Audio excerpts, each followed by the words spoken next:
All of you probably have heard of science illustrators or medical illustrators before, just by nature of learning and communicating via visuals. Usually, it's kind of a record scratcher at a dinner party as to what I do, because if you're not a scientist, you don't know the value always of a really clear visual for purposes of communication. Yeah, so I guess I could share my screen maybe to start. Love to share a couple of sort of sample work that we're kind of working on now. I'm kind of a hybrid right now as far as the work I do, because we still run a very busy studio, so we take on very custom work for still actually consult with National Geographic quite a bit, and obviously also lead a team that builds out software that kind of democratizes all of my learning for the last 10 years for all of you to kind of take matters into your own hands, because that tends to be what happens is scientists just want to make their own images. They don't have time to coordinate with the medical illustrator to get what they need, especially if it's fairly simple like a schematic. Then it doesn't always warrant having to talk to a medical illustrator every time. So I guess a little bit of background about myself, as I mentioned, and as Maddie alluded to. So my grad school was in medical illustration at the Johns Hopkins University School of Medicine. And then I sort of stayed local in the Baltimore, D.C. area to work at National Geographic. So spent some time out there on the East Coast. I still am on the East Coast. I'm actually in Toronto right now. So you might hear my Canadian accent come out a couple of times. And my background before that was in fine art and pre-medical science. So that's generally what you need to get into this field, is you need a pretty solid understanding of sciences. And if you even have an inkling or, passion for visuals or art, it's a sort of a nice way to marry the two passions, and, also make an income, because making money is also very good, pay the bills. But, actually going into it, I didn't know that there was even a need for it or a market for it. I just really loved science and art, and it was a perfect way that I could sort of marry the two passions.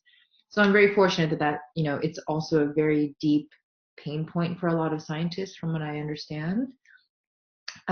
This is a picture of me at the studio. I like to show it because it's a really messy snapshot of how the sort of behind the scenes happen. Like you pull out a National Geographic edition, and it's very polished, and a lot of forethought has gone into it. There's usually 12 of us that collaborate on just one centerpiece, and there's tons of iterations. We print and reprint versions, we mark it up. They put each page of the NatGeo edition on the wall from beginning to end, and so they kind of move stories around to make sure the story flows. But in any case, I like to show this because we put a lot of time into experiments, and there's a lot of trial and error.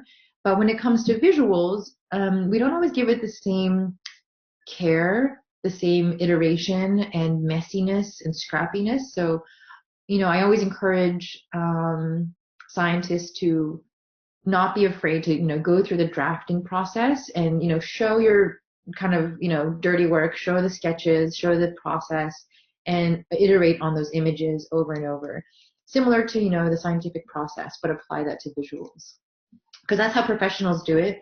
As Derek can allude to as well, as a professional, it's a very messy process. Nothing is ever right the first time. So this is one sample that we put together, comparing, my background is in medical illustration, but it applies to the marine biology world, through comparative anatomy studies. So we compare the regions of the brain relative to humans, how they detect auditory signals. It's actually kind of flipped on its head, no pun intended, for dolphins. So those same cortical regions are actually on opposite sides of the brain. And this is, very important for dolphins who have this sort of melon and echolocation type anatomy at the front. So we wanted to kind of compare those. Could have gotten really complicated, but telling a scientific story, literally it's all about dialing back, constantly removing information. And when you get deep into something, you get so excited about it that you want to say everything you've learned under the sun. And it takes a lot of control and forethought to just, kind of remove and strip away unnecessary information, especially for National Geographic. Like our readership is close to, I think, 40 million a month. And so there's no way that every person, the average person, is going to understand the complexities of dolphin anatomy. Like we could have gone into details of a cross section of the melon, but we again dialed back because even though we think it's really cool, we have to be very cognizant of the audience. So that's a really cool example. This is an illustration we made of the common octopus, and this I like to show because the process was really fun. This is kind of what comes across my desk at any given point. So maybe it's a scientist or maybe an art director that doesn't quite have drawing skills, but they've got this really cool idea. So this came across my desk. They said, what do you think? Here's what we're thinking about, showing the neuromusculature or neurovasculature of the common octopus. I was like, oh, it's really cool. Apparently they have like all little mini brains all across their head and their legs. So, very, very intelligent species. I didn't quite like the layout because I thought it could be more dynamic. Like octopi are very, squiggly movie things. So I'm glad you can see me. I'm like using my hands. So what we did was, I kind of went out and did a lot of sort of research. This is a really messy board of, looking for resources. Not everything is correct. Don't trust Google Images ever. Really do your own research, of course, as you all know. But I kind of like to do like a Pinterest board of ideas and really kind of just splatter all of these things onto one page so I can very quickly glance and reference. Kind of like having a mood board for, for science graphics. So this was the kind of first step I usually go into when I'm creating a really complex science illustration. The next is I kind of thought, okay, I want to make it a little bit more dynamic. Maybe the arm is sort of cutting across one of the data bars just to, add again some dynamics to it. And then of course using color coordination so that at a glance you can see really quickly central brain is blue, top bar blue. The optic lobes are pink maybe on the bar, so let's color it pink in the picture. So yeah, you get the idea there. And then, really kind of simple, maybe bar at the bottom that shows more vectorized schematic images for more tangential stories. And then the next stage was really cool because my co-artist, Fernando Batista, he doesn't like 3D software. I don't either. It's very complicated. I know if you work at Pixar, you can be a 3D artist and work on like one eyebrow for an entire year. And like, it's a very complex field in itself. I know one of my friends literally just lights digital cameras for his entire career. He doesn't even touch the models, 3D models. He just lights 3D environments. So, that whole field is a monster in itself. So what he did was he actually made it in Sculpey clay, the same stuff he uses kids. It's just like, Play-Doh, Sculpey, kind of whatever goes in this case. So kind of, I wouldn't encourage doing this for simple schematics, but just to suffice it to say that anything goes. We just photographed it. We put some nice lighting. And it really gave a sense of 3D dynamicism. And I overlaid my anatomy on top of that. We added textures and watercolor, and this was the kind of final piece that came of it. So just like to show the process because, there's no one way to create an image. You can be creative. You can scan in watercolor textures, make your images kind of look a little more organic. Yeah, just have fun experimenting. That's why I like to show this example. Cool. This is another kind of fun piece I got to do as an intern. It was the Sagrada Familia Basilica in Barcelona. This is Gaudi's masterpiece that he unfortunately didn't finish because it was so ambitious. But the simple story was, again, using color codes. The colored areas are what's already built, and then the black and white areas are kind of what would have been built if he had, survived to finish it. So at a, if you zoom in really closely, you can see the details, the vector illustrations that I created in Adobe Illustrator. But then if you zoom out, you kind of get a sense of the whole story in a glance. And that's kind of how we like to approach a lot of illustrations. It's kind of a like an impressionist painting. Like you should still be able to register whether it's your poster design, a graphical abstract. If you move far away from it, you should still kind of get the whole story at a glance, as well as if you zoom in close, by then you should kind of add in the details and such. But yeah, also like to show this because obviously very complex. Took an entire summer as an intern to do this. And Adobe Illustrator is what we primarily used. And, for me, the reason why I started BioRender was kind of shameless plug, was because I noticed Illustrator was just way too robust for scientists. Like we use it for things like this, and it was clear that it was too much of a professional drawing tool for scientists that didn't have time to take off work and learn such a robust software. And then, going back to sort of the medical side of things, we love doing 3D images on, more biotech side of things. So talking about drug interactions, definitely serves as eye candy, but notice that it doesn't really tell a full story. Like this is like, a beautiful snapshot. Maybe it's good for a website. But if you're trying to communicate an entire story or a scientific concept, usually this isn't enough. Sometimes it's better served with more of a schematic like this. So you might encounter stuff like this for graphical abstracts, again, if you're publishing. And so I guess maybe I'll switch gears now to talk a little bit more about mistakes I see in, scientists' visuals when it comes to more of these schematics. Because these are totally doable in a really nice way. There's just a few things that I've seen mistakes scientists make that would have just taken their image to the next level otherwise. Yes, we're very interested in that. Let's do it. Okay, awesome. And I'll leave you guys with this image because it's, again, some of the images that come across our desk as far as like scientists trying to communicate a concept, they probably made it in Microsoft Paint or PowerPoint or maybe Illustrator if you're savvy enough. But, if you look at all of these 12 concepts, they're probably communicating somewhat of a similar thing. But what happens is it ends up looking so disjointed. So not only is it complicated for you to communicate to, say editors or your PI, but also to consume the information as students. It becomes very disjointed and difficult to learn new concepts, especially things like, this is immunology as an example because it's extremely complex in itself. But in general, as medical illustrators, I think it's our duty to not only communicate these sort of tips and tricks, but also to provide the tools necessary so that you can take this in your own hands.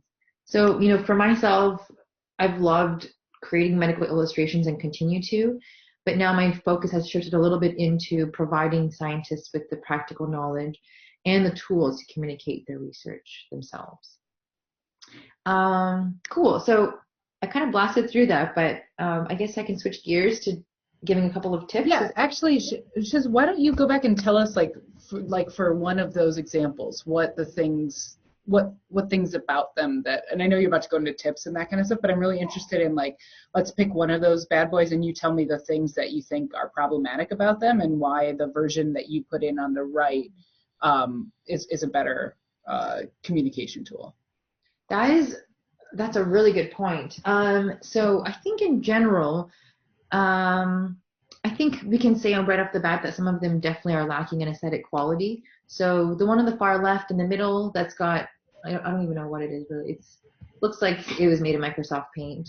The one with the TCR, T cell receptor, and the antigen presenting cell, the APC. A lot to be desired there as far as what could have been included. And just to be totally transparent, these are images that I kind of grabbed from Google, tried to anonymize because they were actually either published or presented in papers. And I think, if you're showing an antigen presenting cell, sometimes we show this alien looking, squiggly thing. I think there's a way that we can make it a little bit more elegant. Also sort of color standardization. So if there's a way that, maybe at a glance, again, if you step back, maybe APCs should always be shown in some sort of a purple shade, kind of like a stop sign is red. Everybody identifies that. Traffic lights are red, yellow, green. Why can't we sort of apply those same principles maybe to scientific illustration so that it could be language agnostic, easier to consume information. Sometimes if labels aren't visible, which sometimes this is too, like I could have probably labeled these a little bit better.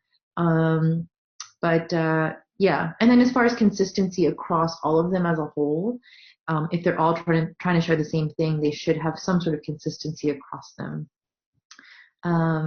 Yeah, but that's a great question. Did that address it a little bit? Oh yeah, for sure. I'm just, like, I think from a perspective of a person that barely works in this, it looks like the one that's on the right is a little bit like clearer to understand, but there's still things that about some things on the left that, like, I don't know. I'm wondering, like, if on the right, like, I don't know. And this is, of course, like, I don't have the legend to the one on the right, which is, I think, a BioRender one, but, like, what that red thing is, I don't know what that thing is. So, like, whereas I think there's, like, aggressive labeling on the left side, and it's, like, the images look, like, way busier and more complicated just by, like, the aesthetic of those things, that whereas the right seems like super simple. But I think if I had a legend, I might be able to tell what the one on the right is. And that's a great point. We're definitely pro legends at BioRender. So this is definitely an incompletely labeled example on the right. This was more to show how all of these as a whole are probably trying to communicate somewhat similar concept. And aesthetically, I could probably dig in a little bit deeper here, but this was more so just to show that there's a gap in sort of the standardization of almost the visual language of biology in a way, and if there's a way that we could standardize it, kind of like chemistry has gone through, kind of a revolution of showing, a benzene ring is clearly, like that sort of stop sign shape or hexagonal shape. And, as biology kind of evolves, is there the same symbolism we can apply in the field of biology? So, yeah. Yeah, okay, give us all kinds of tips now. All right, cool. So my first one I like to give is the use of complementary colors. So I don't know if everybody has ever heard of that before. It seems like probably, aside from the expert graphics people, seems like a 101 thing you would learn in grade school, but it's definitely something we take advantage of in industry. So again, seems very primary: red and green, Christmas colors, everyone knows that.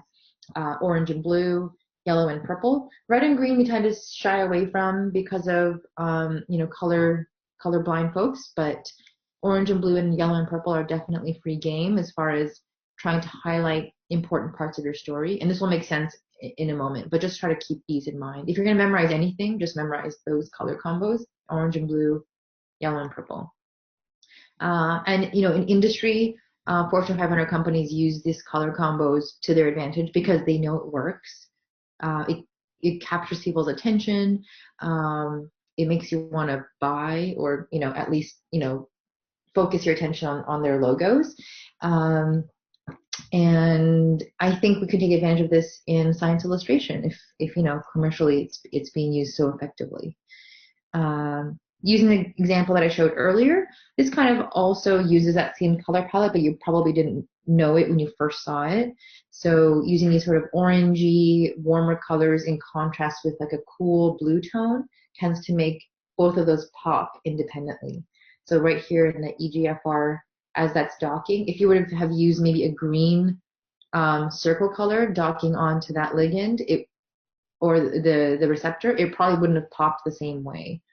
Another example are sort of using background colors that are the opposite color of the foreground element. So in the example of the neurons, maybe there's a purple background you can take advantage of by using, yellow neuron colors. And again, it's hard to like really quantify why it's so effective, but it helps you at least to make you comfortable in being more creative with colors if you're afraid to. These are kind of safeguards that opposite colors will work well together if done kind of tastefully like this. And then, a couple more examples here to show opposite colors being used. Definitely relates to data sets too. So if you can afford sticking with a few colors for a larger data set, maybe try different shades of one color. So orange, the example here, they've used sort of shades of orange against shades of blue, which looks very beautiful. Of course, you can't get away with that sometimes. You need to show 10 different, completely separate data sets, so you need to use colors that are different. But, I would definitely experiment if you can get away with using less colors, but shades of that one color. And I like to show these examples because once you know opposite colors, you can see it's very rampant in design, whether that's interior design, fashion. If you turn on like the home and garden television channel now, you're not going to be able to unsee it. Like every designer will use opposite colors to use colors boldly. So again, purple and yellow, even in web design, it's very common. So something that designers, is kind of in our DNA, but I think, as scientists, you should probably take advantage of those as well. And then kind of a side note, this relates to more photography. So if you take pictures of your experiments, or if you're, more of a field scientist and you have any ecological photo you want to show, there's always like a color correction thing that has to happen. We always see pictures like this on, lab websites or your school website or your blog. And, it has a sort of like yellow, incandescent sort of halogen glow. If you understand opposite colors, you can actually use photo filters in Photoshop, if you have Photoshop, to cancel out the either yellowness or maybe greenness or redness of a color. So if you go back, you can see that this has like sort of a yellow-green tone to it. So what's the opposite of yellow? It's purple. And so if you use violet as a filter, you can see in the bottom right that it's sort of canceled out and it's kind of fixed that yellow overtone. So I use this very, very often in my everyday photo correction if it's for a customer or a client that wants photo fixing. So another application of opposite colors that's just a little bit more scientific. Does that make sense? Yeah, okay, cool. Tip number 2 is contrast and color value. So again, a little more related to color, but I just like to have this as a reminder because, colors can be deceiving. So if you have, a background that's orange, maybe I wouldn't recommend using this orange and green combo, but some, scientists think that I'm going to use different colors, thereby looking, visually contrasty enough. If it's not dark enough or light enough relative to its foreground or background elements, it's going to be completely washed out if either it has to be changed to black and white, or again, if you have a colorblind audience. And in general, it's just hard to look. Like it kind of vibrates really weird if you see this green and orange. It's because they're so close in color value or color darkness or lightness that it's really hard to register. So really simple rule of thumb, make sure your foreground elements and background elements are in enough contrast with each other so that if it does end up getting printed in grayscale, which a lot of the times things do, then you're kind of safe.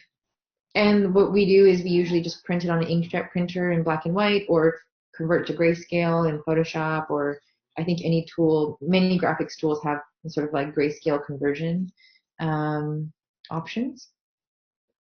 And this is an example that kind of shows the don'ts of color contrast. So, it's pretty decent. It's a schematic of a cellular pathway.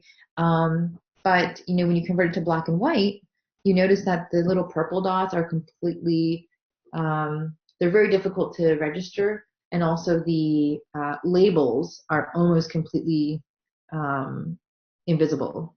And so it's, again, hard to know that if you're using color because color can fool the eye. You think purple is enough of a difference from green. But again, keeping in mind some editors will print out your image and review it in black and white. I think a lot of protocols sometimes get printed in black and white or lab manuals. So one really easy trick, of course, in this case would just be to lighten the background and then you're good to go. So this might seem very elementary, but you'll be surprised how much this happens day to day in scientific illustration. Just because, you're not used to using color or color contrast on a day-to-day basis. Cool. Okay. third tip is related to typography. And this is a really common thing to do, which is to confuse legibility with readability. So readability is typically, you're reading a long sort of novel or even legal documents that are very word dense. They typically require what's called serif fonts, which has these sort of like, on the bottom left here, it says good readability, more comfortable to read. And it has these little like, you can kind of, they're like feet and hats. There's kind of, for lack of a better word, it's like it looks fancier or more old school. And that's on purpose because it's easier for us to kind of read large bodies of text very quickly. Good legibility tends to be your ability to differentiate between letters. So maybe logos or big billboards that have fewer words and fewer letters, but you want the story to get across really quickly.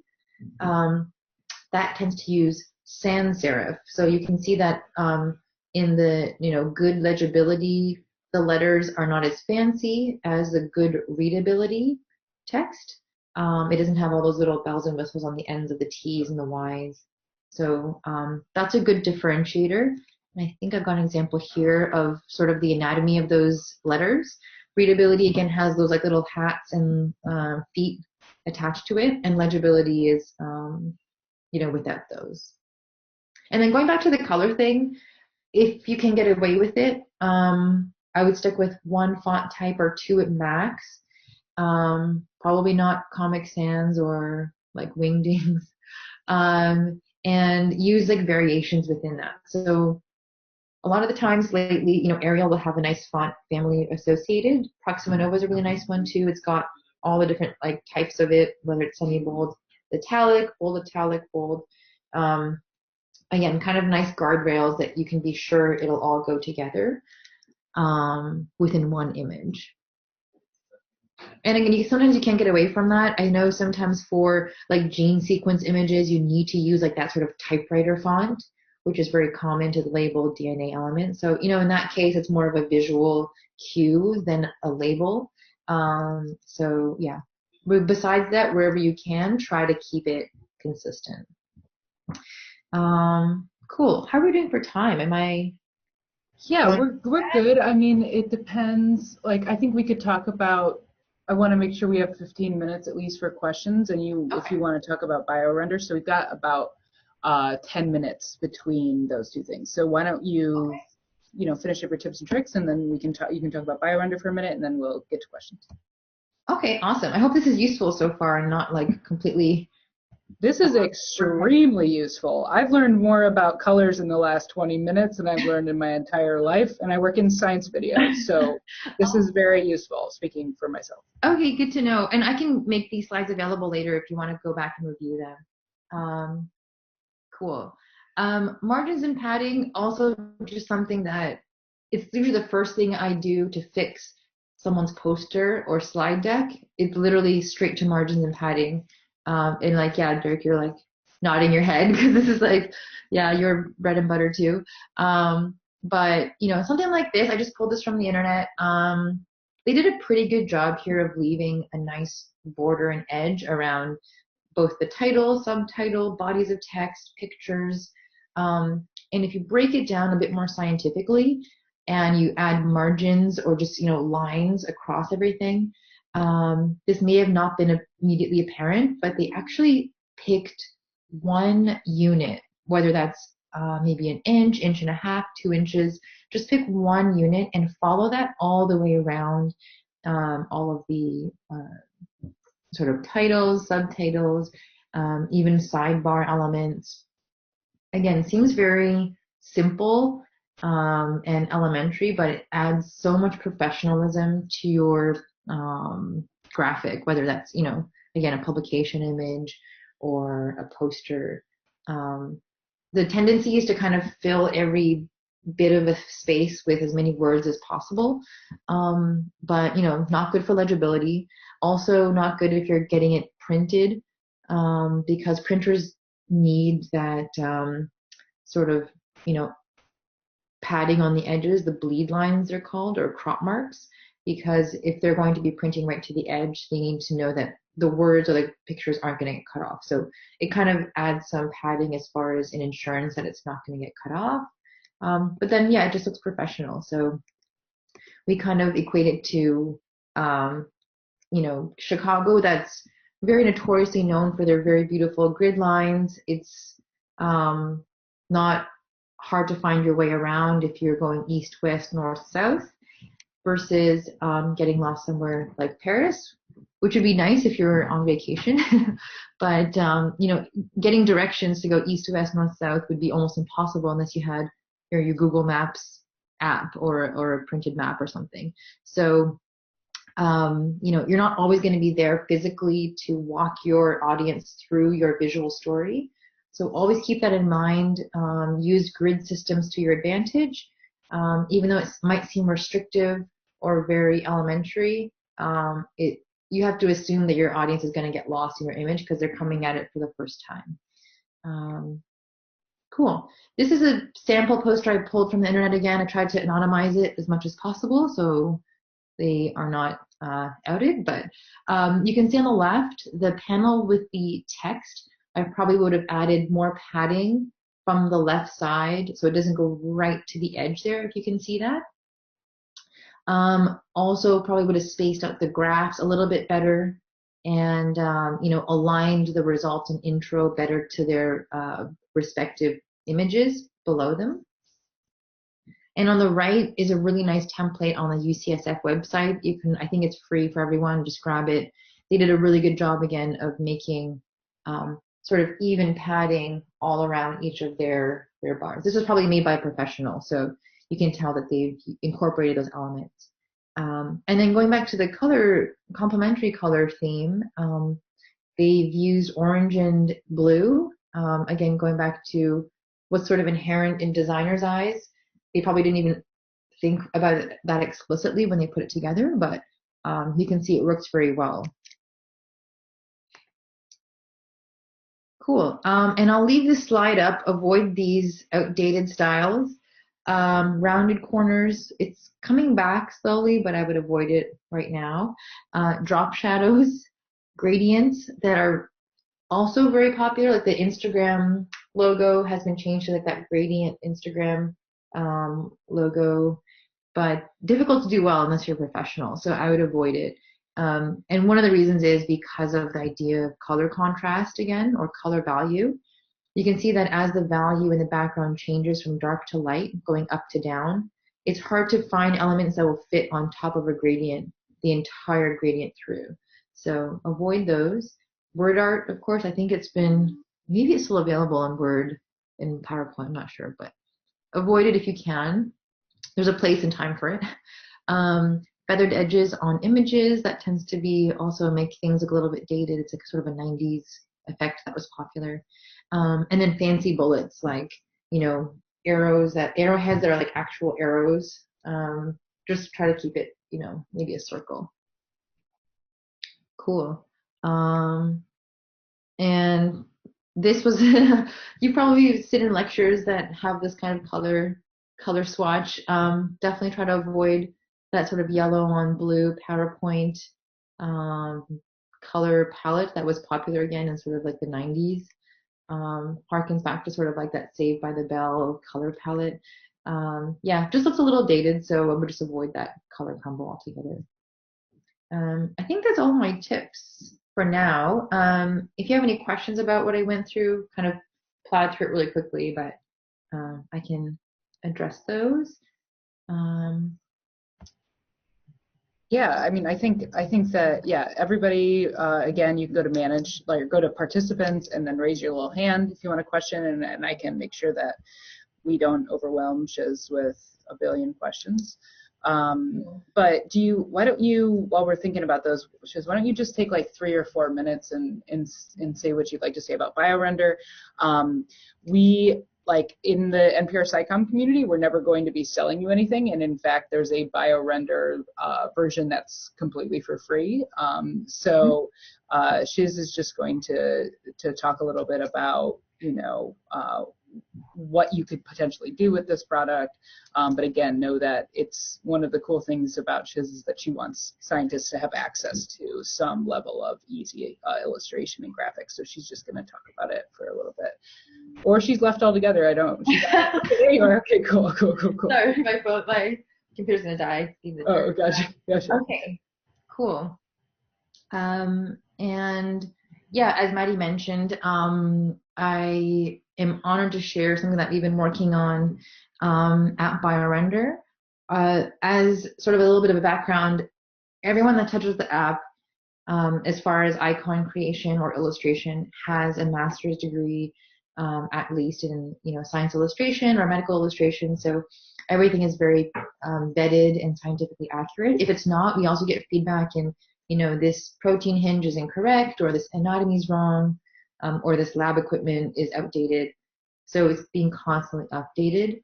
For those who have never heard of BioRender, it's basically a web-based vector drawing tool. So all you need is internet and a Chrome browser, and you're kind of good to go. I apologize if you're not heavily in the life sciences. This is life sciences focused, but we're probably going to be spreading into physical sciences and much more into chemistry as well, although we do have a lot of biochem users. And as Maddie mentioned, there is a free version. It's free forever. You can use it to your heart's content for educational purposes. We have some sort of relationships with nonprofit sectors too, if that's where you work. But yeah, there's not a whole lot to say other than it's a super easy to use drawing tool. This is an example of an image you could create very quickly. We've got sort of a library of vector icons, and these aren't paywalled or anything. You can use all of these on the free version. So if you are looking for sort of that heart image that I've got on the page, we've got an array of heart-related icons. So whether it's like a pathology, maybe there's a myocardial infarction. I'm going to put that in and remove that. So we tried to design it so it was, super intuitive for non-artists. You can change the color to some degree. So going back to sort of the color theory, we try to apply things that we've learned and that scientists make mistakes on, and put almost guardrails in place where you aren't able to make a clashing image in a way. So, for example, this macrophage, you can choose colors for it, but within certain parameters. So they'll be sure that whatever image you make will be harmonious, and we don't have like strong fuchsia colors, for example. And so you can be sure that, no matter what you do, obviously there's ways to make an ugly picture, but to the most part, we'll prevent that. Yeah, and, kind of encourage you to kind of browse our icon categories. So I think we've got about 30,000 or so in the library now. Ooh, bacterial membranes. Do bacterial membranes. Yeah. Yeah. Let's see, let's remove some of this stuff out of the way. And I'm just like selecting and deleting this, by the way. Lipid membrane. Hell yeah, it is. You can tell me if it's incorrect too. Yeah, sure, absolutely. Cool. Smart icons, I'm going to ungroup it, and then I can kind of independently select colors. Sure. Cool. So yeah, super fun. We get a lot of feedback that it's just generally fun to make illustrations, which apparently has not been the case in the past. It's more of like a sad. Yeah, I mean, we're using PowerPoint over here, Shiz. It's not good. It's not good. Okay, so let's just open this up to questions. So I don't see anybody that has their little paw raised in the chat function. So if you don't know how to do that, again, just go to the participants at the bottom of your Zoom window, and you should be able to, in that window, raise your hand. Yeah. So if you guys have any specific questions, I have a question to get stuff started off. You mentioned in the beginning, like if there's a scientist that's really interested in this, is there a way to get into this that doesn't necessarily require more schooling? Or do you think it's really like, if you want to become, to have a job similar to yours or work in this field, is it like pretty much you got to go back to school? Oh, great question. There are people that come into the field either with a science degree primarily first or an art degree primarily first, and it's just a matter of balancing out where your weaknesses are. And either can be done through continuing ed or through internships. I think people just generally learn better on the job anyway.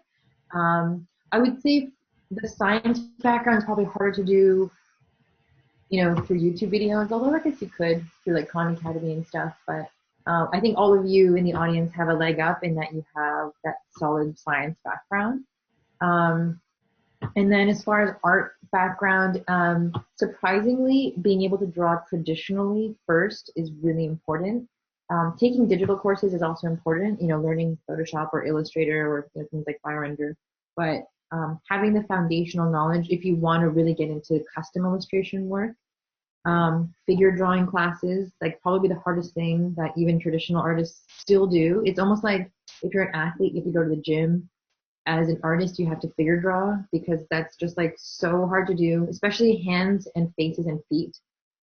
If you can see people going to figure drawing classes and they just avoid that part. I used to do that too. If I'm like really tired, I'll just draw the torso. But like hands and feet, very expressive. Again, like if you see really good animations, their hands and feet do so much to show expression. So yeah, get your feet wet in figure drawing, traditional drawing, and that shows so much in final, even if it's 3D work you end up doing. And if you see 3D animators, their sketches are beautiful because they just have that foundational sort of art fundamentals down pat, and it shows in the final piece if an artist is traditionally trained versus jumping right into 3D animation, for example. Sure. So that's one tip I would give. Okay. Yeah. So it's not necessarily a requirement for you to go into like medical illustration if you can find internships or places you can learn a job. If you guys are, and I see some questions, so we're going to get to those. If you are all, if you've ever seen NPR's Skunk Bear, they have Adam Cole, who was one of my best friends and also who helped start the video series that I host, the Maddie About Science one. He taught himself animation, and how to use Photoshop, After Effects, all of that. He taught himself that over a series of years, just by very aggressively pursuing it, doing learning stuff on YouTube and doing there are some free classes out there. He's also a phenomenal communicator and insane for teaching himself that, but it is a possibility that you don't necessarily, I think, aren't required to go back, but it makes a lot of sense if you don't know where to start to go back, and if you're really interested in this, try to go through medical illustrations. Okay, Ray, you have a question. Hannah. Can you hear me now? Yes. Mm-hmm. Hi. Thank you for this. I think most of my question was covered in Maddie's question, but generally, where would be a good start to pitch your art, especially if it's not very traditional good illustration, more like the format of web comics or that kind of things? Where are the resources to pitch your art at, especially if you want to do freelancing and this is not like a full-time job that you would want to consider? Mm-hmm. Yeah. Sorry, my internet cut out a bit. Maddie, do you mind repeating the question? Yeah. So Ray was just asking. I assume this is the same Ray that I know. She does graphic, web comics kind of ideas. So she's doing science web comics, and where she doesn't have necessarily an intense background. So she's saying, do you know areas that that you could pitch this kind of stuff to, like what websites and that kind of stuff? If you have any, that would be cool. Very good question. I'll have to pull some links and resources for you, but there are definitely conferences that value graphics in medicine or comics in medicine or biology, particularly in communicating difficult concepts to, say, patients. It's a really good medium, comics, for communicating those kinds of things. That's one application I've seen. But let me pull some links for you for communities that really value that skill set. Does that answer the question? Thank you. That would be very helpful. Thank you. Okay, cool.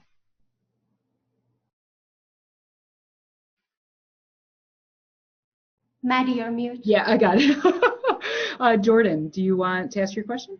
Yeah, so my questions, I had two short ones. The first was for the BioRender. If we make an image, what are the, I guess, the citation or references to give? Do you need to, like, say, we made this image via BioRender, like if you're doing it for, like, a blog or something of that effect? Yeah, I would just ask that you put it in, like, the image caption or acknowledgement or whatever. In the free version, there's, like, a little watermark in the corner, so if you could, like, keep that in, that helps us to spread the word about it. But besides that, yeah, if it's for a blog, it's free game to use. Okay. And the second question was, when you were showing, like, the posters and the grid lines, is there a website or some kind of download that creates those grid lines for you, or did you just make them yourself? I just made them in PowerPoint, I think. I just used the line tool. Okay. Yeah, and it doesn't have to be perfect. It's as long as it's rough, it's just kind of a good practice when you're keeping margins and padding. Yeah. Does BioRender have a grid? It does, I think, right? It has a grid function that you can. It does have a grid function. It's not perfect. Yeah, you can show grid, but kind of like that if you can see my screen. Am I still sharing my screen? I think so. Okay. Yeah, you can use that, but sometimes I use the analogy of, like, Pac-Man, how Pac-Man goes through those, like, hallways and, like, eats those dots. Envision Pac-Man going around, like, all of your, subtitles and margins, and not getting stuck. You've done a pretty good job. And again, it could be any unit. It's like, half an inch, an inch, 3/4, like. And my final question is, my background's mostly in ecology, so I'm really curious, how extensive is, like, your organisms tab? Very good question. Growing, definitely by no means comprehensive. So yeah, I didn't want this to be, like, too much of an advertisement for BioRender, but a lot of these are requests, actually probably 99% of them are requests from scientists like yourselves. So if you see something, or you don't see something, rather, we actually create them as requests. So you can request an icon, and you can let us know what you're looking for. You probably have, like, a napkin drawing in your file folder somewhere, an image that you just want to see. Whether we haven't gotten to it yet, or you just discovered it yourself and it's very unique, we don't have that. You can request that. So yeah, this whole library was, I don't even know what this is, root tip. Things that have been requested by scientists that are, 90% finished their image and they don't have that last icon and they don't want to go Google searching it, we can just make it for you. Okay, cool, thank you. Yeah. Oh, cool. You got any hellbenders in there? It's not important. I'll find it out later. What about Geneva? You have a question. Hi, thank you so much. This was great. I'm a physical scientist and specifically an atmospheric scientist. So rest assured, like, I know yours was biology focused, but this was still incredibly helpful. Oh, I'm glad to hear that. Yeah. So in atmospheric sciences, we definitely have this common notation in our figures, and it was designed in the 1950s because, weather is old, and we have been communicating it for a while, specifically broadcast meteorologists. And I was wondering if you had any tips on how to maybe stay within those confines, but kind of break out of the mold to make it a bit more effective. So just because it's been used for a long time doesn't necessarily mean it's an effective communication device. Yeah. So I wonder if you have any tips on that sort of front. That's really interesting. I think a lot of fields have become victim to that. They were good for the time being. For example, ChemDraw was an app, if you're a chemist, you would know, that was made in the 80s, and it was great for the time. It was revolutionary. But now we're getting feedback that now it's been antiquated. It's a bit of a legacy software. So I would say if there's an association you work with, it would be a nice proposal or a project or maybe like a weekend hackathon or something to like come together, pick 50 icons and like update it together, and maybe it becomes the next status quo. But you could be like, part of the forefront of updating those icons together. There's not necessarily a consortium probably, but I would envision there to be like a Unicode for biology one day where like, people actually get together and they decide whether there should be like a female astronaut emoji, and then they all vote, and then it becomes available on everyone's phones. So there should be that same standard set for, scientific symbolism. And I think there is, but there needs to be, sort of young, fresh minds like yourself to like come in and update those. So really, really cool. I think you're right. I mean, I think that going through an association might be the way to do it. I mean, you can always just like start doing it, but I think it might be like you said, because it's been considered what we do in this field, that maybe going through the association might be a good way to do it. And maybe like if there's some way that you can liven up your own stuff while still trying to like stay in those confines, but maybe using some of the tips that Shiz has given us overall might be able to make it like, even while you're under the crippling hand of old school stuff, you might be able to make your stuff look a little bit more accessible. Okay, Derek, is it Crow? Is that how you pronounce it? With an E, yep. Yep, okay. What do you got there? Thank you very much for your time here, Shiz. That was really great. Yeah. I actually have a follow-up to that standardization question. I was wondering if in the biology space or in the biological sciences space or life sciences space, are there organizations that you would go to talk about standardizing symbols or things like that? Are you hoping that BioRender can be a place where that can happen, or like how are you conceptualizing that both within the framework of like what exists in the field and with what you have built as BioRender? Yeah, that's a really good question. My dream would be to be part of that consortium.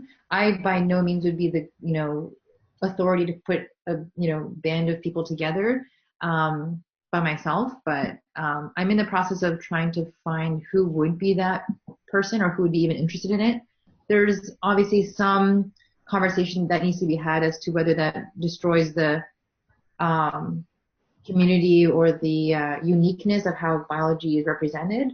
But similar to the atmospheric science, I guess benefit is that there's at least a framework there. So I think there's a opportunity to be had.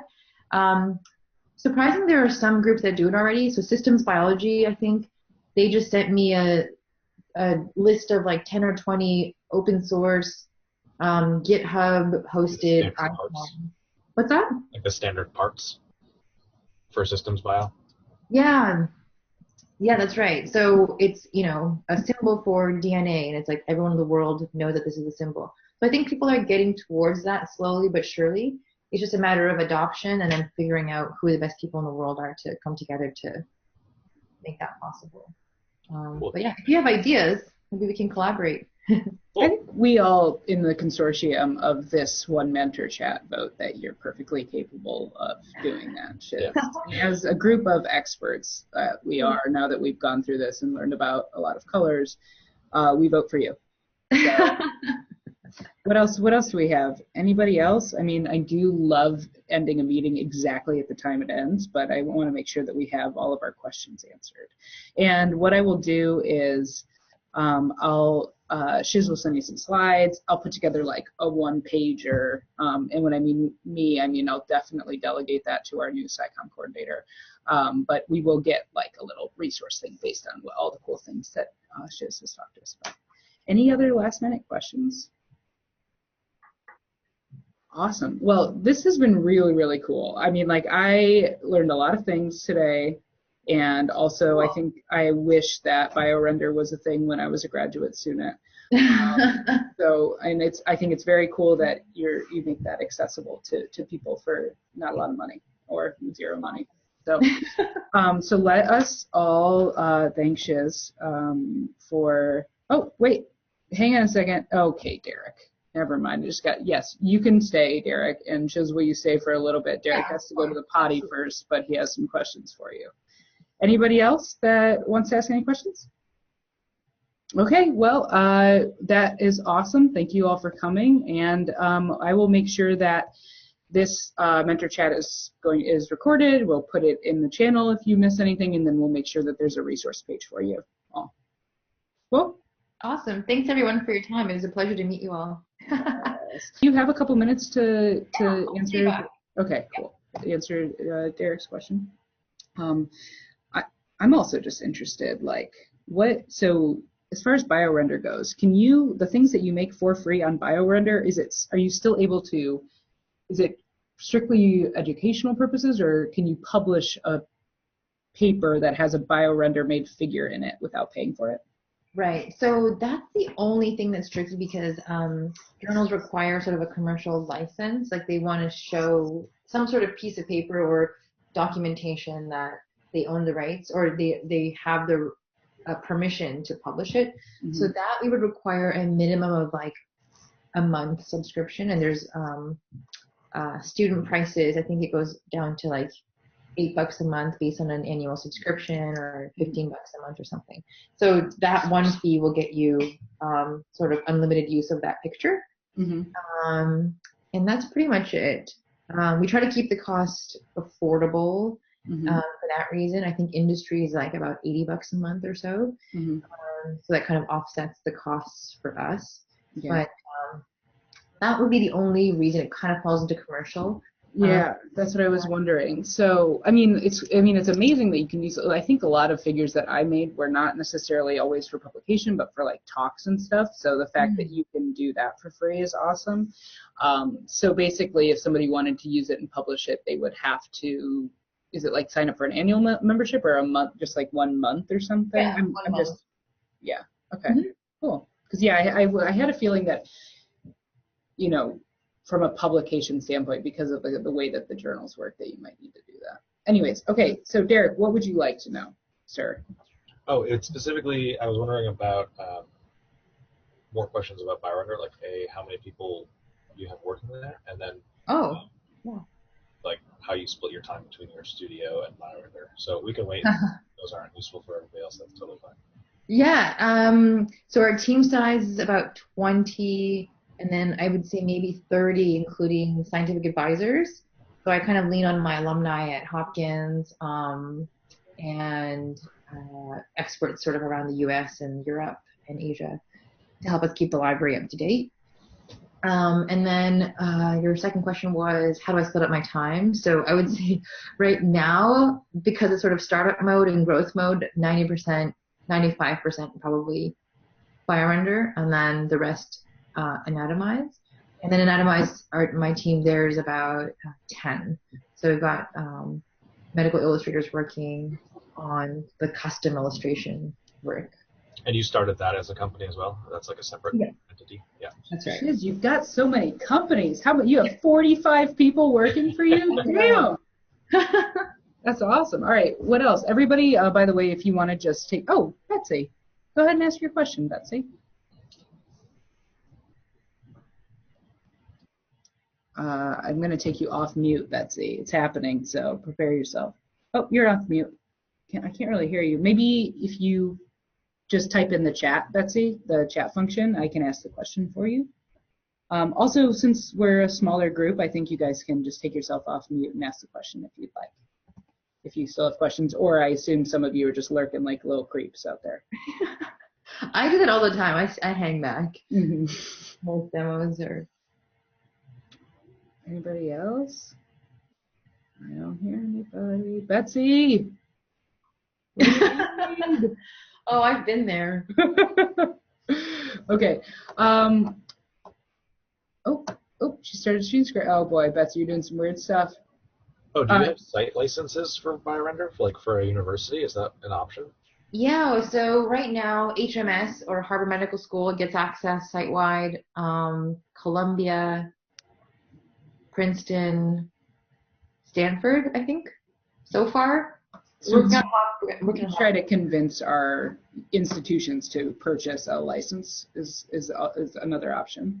That's the goal, so that you don't have to worry about the whole publication thing. It's like, as all you can eat, all you can publish for BioRender if if you can kick up the price to higher ups. It's my favorite thing to do with the price. Are those details on the site? Like if I wanted to go to the U of R and say, hey, we should get a site license, I can go to the BioRender and get all that. Yeah, I think there's like a request or speak to an account manager and we get it set up for you, and then we do all the heavy lifting as far as reaching out if you don't know them directly or want to deal with it.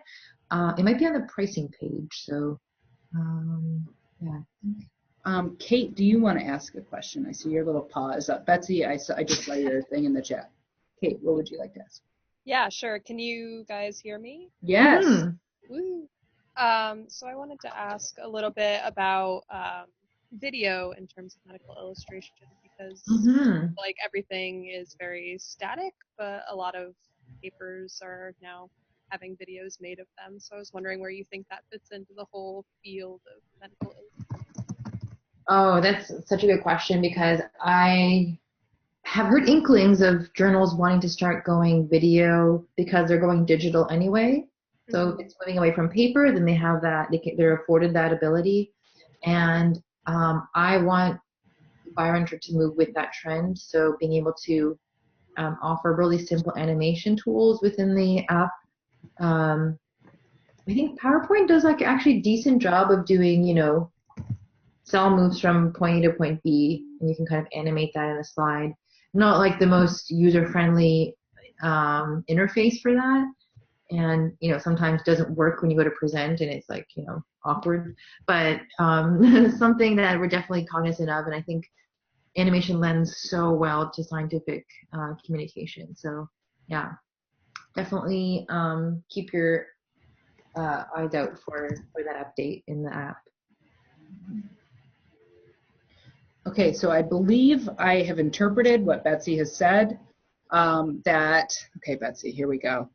The standardization question might be right for learning research. So some museums get NSF money to basically study how people learn science and what works best. So I think she was suggesting that museums might be a good place because they have learning research money to kind of also take that idea, besides maybe just going through an association like we had suggested before. Yeah, that's brilliant, because that goes back to sort of my limited knowledge of that, which was at NatGeo and trying to reach such a broad audience. Visuals was just the best way to communicate complex topics, from like 7-year-olds all the way to 70-year-olds. It's just the fastest way to consume info. So for audiences like that, museums, absolutely, they have such an array of audiences. So their demographic feeds well to that. That's a great idea. I'll definitely look into it. If you have specific museums or maybe contacts, that would be interesting. Yeah, cool.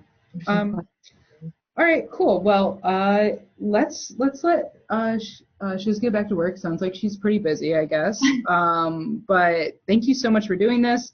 This was so cool. I can't wait to put a cool research proposal together and combine orange and blue on a regular basis with some solid contrast, some grid lines, and making sure if I like grayscale it, that it's still solid. Wow, you're an amazing student. What? Yeah, no, it's okay. Great, thanks. Cool. All right, well, this was great. And thanks everybody for coming, and especially thank you, Shiz. This was awesome. We really appreciate you. Thanks for the opportunity. It was really fun. Yeah, absolutely. See you later. Bye, everyone.